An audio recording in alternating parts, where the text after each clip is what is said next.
નમસ્કાર વિદ્યાર્થી મિત્રો, હું ભાવિક વ્યાસ મારી આ યુટ્યુબ ચેનલ મેથ્સ સાયન્સ કમાન્ડોમાં આપ સૌનું હાર્દિક સ્વાગત કરું છું. જો વિદ્યાર્થી મિત્રો તમને વિડીયો ગમે તો લાઇક કરજો, શેર કરજો, સબસ્ક્રાઈબ કરજો. સબસ્ક્રાઈબની બાજુમાં રહેલ બેલ આઇકનને હિટ કરજો કે જેને કારણે તમને વિડીયોના નવા ને નવા અપડેટ મળતા રહે. તો ચાલુ કરીએ આજનો વિડીયો. NMMS વિભાગ 1 માનસિક યોગ્યતા કસોટી. એમાં આપણે આજે ભણવાનું છે ગાણિતિક ચિહ્નો બદલીને સાદુરૂપ આપો. તો ગણિતની અંદર વિદ્યાર્થી મિત્રો ગાણિતિક ચિહ્નો બદલીને સાદુરૂપ આપો. તો ગણિતમાં આપણે સરવાળો, બાદબાકી, ગુણાકાર, ભાગાકાર આ જે ક્રિયાઓ જે છે આ ક્રિયાઓ જે છે જનરલી મુખ્ય 4 ક્રિયાઓ ભણીએ છીએ. આ ઉપરાંત આપણે કૌંસ જે છે એ કૌંસનો પણ આપણે ઉપયોગ ભણ્યા છે. કૌંસના પ્રકારો પણ આપણે ભણ્યા છે. જ્યારે કોઈ એક દાખલાની અંદર આ 4 પ્રશ્નો એક સાથે એટલે કે ગુણાકાર, ભાગાકાર, સરવાળો, બાદબાકી ક્રિયા કરવામાં પૂછવામાં આવ્યું હોય તો એને આપણે કેવી રીતે કરીશું એ પહેલાં થોડુંક સમજી લઈએ અને સમજ્યા પછી આપણે આનાથી આગળ જે છે એ પ્રશ્ન ઉપર જઈશું.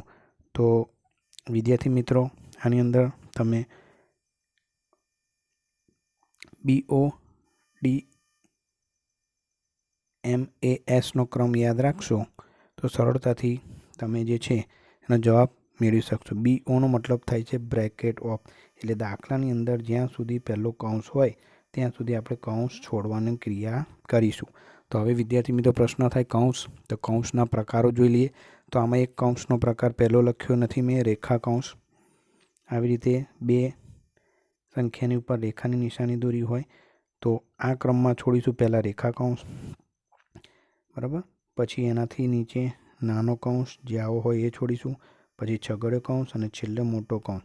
એટલે આ ક્રમની અંદર આપણે જો કૌંસ આપેલા હોય તો પહેલાં કૌંસ છોડીશું. ત્યારબાદ 4 ક્રિયામાંથી પહેલી ક્રિયા કઈ? તો કે 4 ક્રિયામાંથી પહેલી ક્રિયા છે બરાબર ડિવિઝન, D4.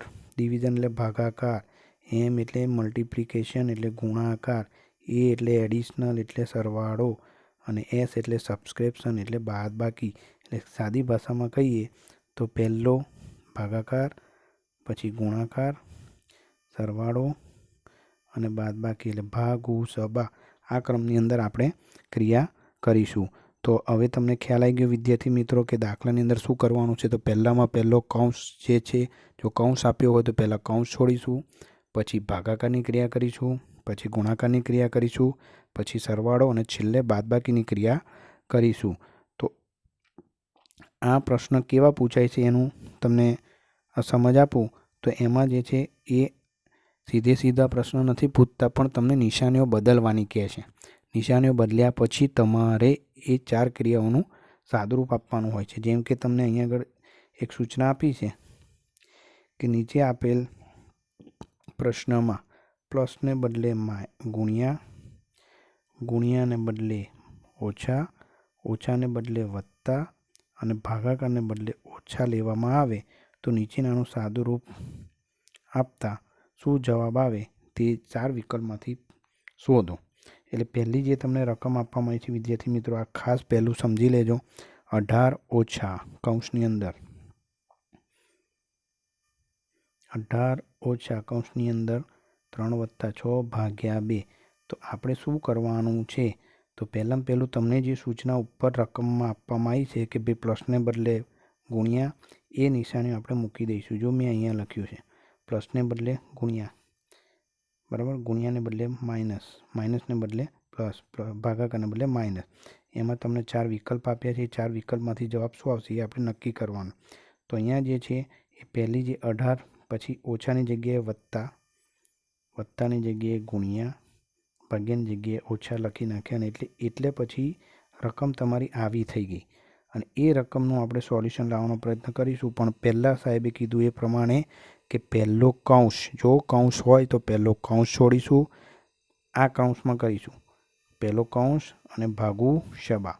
આ આપણે યાદ રાખીશું. એટલે પહેલાં કૌંસ છોડીશું. એટલે કૌંસની અંદર જે ક્રિયા હોય ને એ પહેલાં કરવાની, બરાબર. એટલે કૌંસની અંદર પહેલું છે 3 × 6, એટલે પહેલાં ગુણાકાર કરીશું. 3 × 6 એટલે 3 × 18. આ 18, આ વત્તા અને આ કૌંસ છોડ્યું એટલે આ 18 અને આ ઓછા 2 એવા ને એવા. હવે આ કૌંસ છૂટી ગયો, કૌંસ છૂટી ગયા પછી તમે જોઈ શકો છો કે હવે આપણી પાસે બે જ ક્રિયા છે, વત્તા અને ઓછા. તો એમાં આપણે કઈ ક્રિયા પહેલી કરીશું? તો કે આ ક્રમમાં કરતા જઈએ તો એમાં સરવાળો પહેલો આવે છે અને બાદબાકી પછી આવે છે. એટલે પહેલો સરવાળો કરીશું તો સરવાળો કોની વચ્ચે છે? તો કે 18 + 18. તો એટલે કે 18ની અંદર 18 ઉમેરીશું તો 36 અને એમાંથી 2 બાદ કરીશું તો 34. તો આ પ્રશ્નનો જે જવાબ છે 34 આવશે વિદ્યાર્થી મિત્રો. એટલે ખાસ બહુ સહેલું છે, પણ ખાસ યાદ રાખવાનું છે તમને જે નિશાનીઓ બદલવાની કીધી હોય એ આપણે પહેલાં બદલીશું અને પછી કૌંસ અને ભાગુ શબાનો નિયમ યાદ રાખીશું. તો એમાં બીજા નંબરનું એક પણ ઉદાહરણ તમને સમજાવું વિદ્યાર્થી મિત્રો. રકમ આપી છે 25 × 3 ઓછા કૌંસમાં 6 × 5 ભાગ્યા 9. બરાબર. તો આની અંદર આપણે શું કરીશું? તો કે પહેલાં જે નિશાની બદલવાની હોય એ નિશાની બદલી નાખીશું. ગુણ્યાની જગ્યાએ ઓછા એટલે મેં અહીં ઓછા લખી નાખ્યા, ઓછાની જગ્યાએ વત્તા એટલે વત્તા લખી નાખ્યા, પછી ગુણ્યાની જગ્યાએ બાદબાકી એટલે બાદબાકી કરીને ભાગ્યાની જગ્યાએ પણ બાદબાકી આપેલી છે તો એ પણ આપણે ક્રિયા કરીશું. જેમ કે અહીંયા આગળ તમને આપવામાં આવ્યું છે એ પ્રમાણેની સૂચનાનો ફોલો કરીશું. અને ત્યારબાદ પછી સાહેબે કીધું એ પ્રમાણે પહેલી જે છે ક્રિયા એ કૌંસની કરીશું. એટલે અહીં કૌંસ આપેલો છે તો કરવાની, ના કૌંસ આપ્યો હોય તો પછી સીધું સાદુરૂપ ભાગુસબા આપીશું. પણ કૌંસ આપ્યો છે એટલે બાકીનું એવું ને એવું મૂકીશું. 25 અને 3 એ એવા ને એવા, 25 ઓછા 3 આ વત્તાની નિશાની એવી ને એવી, 6માંથી 5 જાય એટલે 1 અને 9 એવો ને એવો. ખ્યાલ આવે છે જો કહું છું એ? બરાબર. હવે જે છે ક્રિયા જે છે આપણી જોડે ઓછા અને વત્તા બે જ ક્રિયા છે. તો આપણે પહેલો સરવાળો કરીશું. તો સરવાળાની અંદર ખાસ વિદ્યાર્થી મિત્રો 25 અને 1 એને જોડે જોડે લખીશું.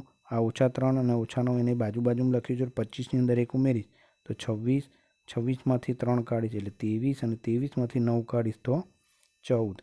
તો આ રીતે ક્રમ બાય ક્રમ તમે કરતા જશો તો જવાબ સરળતાથી મળી જશે.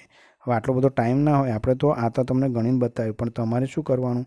તો તમારે પેપરની અંદર પાછળ જે છે ફટાફટ રકમ લખી જે ચેન્જ કરવાનું કીધું એ કરી નાખવાનું. પછી મૌખિક ફટાફટ ગણતરી કરશો તો એનો જવાબ સરળતાથી મેળવી શકશો. કેમ કે 1 મિનિટની અંદર આપણે એક પ્રશ્ન સોલ્વ કરવાનો હોય છે વિદ્યાર્થી મિત્રો. તો હજુ એક તમને બતાવું અને પછી અહીં વિડીયો આપણે પૂરો કરીએ. જેમ કે તમને અહીં આપ્યું છે 8 ઓછા 6 વત્તા 7 ગુણ્યા 4 ભાગ્યા 4. તો અહીંયા આગળ જે શું ચેન્જ કરવાનું છે તમને રકમમાં આપેલું છે. વત્તાની જગ્યાએ ગુણ્યા, બરાબર, ગુણ્યાની જગ્યાએ ઓછા, ઓછાની જગ્યાએ વત્તા, ભાગ્યાની જગ્યાએ ઓછા. તો અહીંયા જુઓ મેં પહેલાં આમાં છે ને જે રકમ આપી હતી એની એ લખી છે ઉપરની રકમને, પછી ચેન્જ કર્યા છે. ઓછાની જગ્યાએ વત્તા, જુઓ વત્તાની જગ્યાએ ગુણ્યા, ગુણ્યાની જગ્યાએ ઓછા અને ભાગ્યાની જગ્યાએ ઓછા. એ નિશાની બદલી નાખી. પછી આ રકમ છે એનું સાદુરૂપ આપણે આપવાનું છે. તો આમાં આપણે પહેલો કૌંસ લઈશું એટલે અહીંયા 2 કૌંસ છે એ ક્રિયા કરીશું. પહેલાં 8ની અંદર 6 ઉમેર્યું એટલે 14, બરાબર. આ ગુણ્યા એવા ને એવા અને 7માંથી 4 કાઢું તો 3 અને આ 4 એવા ને એવા એટલે 14 ગુણ્યા 3 ઓછા 4 મળ્યું. 14 ગુણ્યા 3 કરું તો 14 તેરી 42 અને 42માંથી હું 4 બાદ કરું તો 38. તો તમને વિકલ્પની અંદર ઓપ્શન અહીં તમને કહેવાનું ભૂલી ગયો, ઓપ્શનની અંદર 38 છે તો એનો જવાબ જે છે એ 38 થશે. તો વિદ્યાર્થી મિત્રો હજુ આગળ આના પછીનો વિડીયો જોઈશું કે એમાં થોડા વધારે મહાવરાના દાખલા જોઈશું. તો આના પછીના વિડીયોમાં આનાથી વધારે મહાવરો જોઈશું. તો થેન્ક યુ વેરી મચ મિત્રો. આભાર.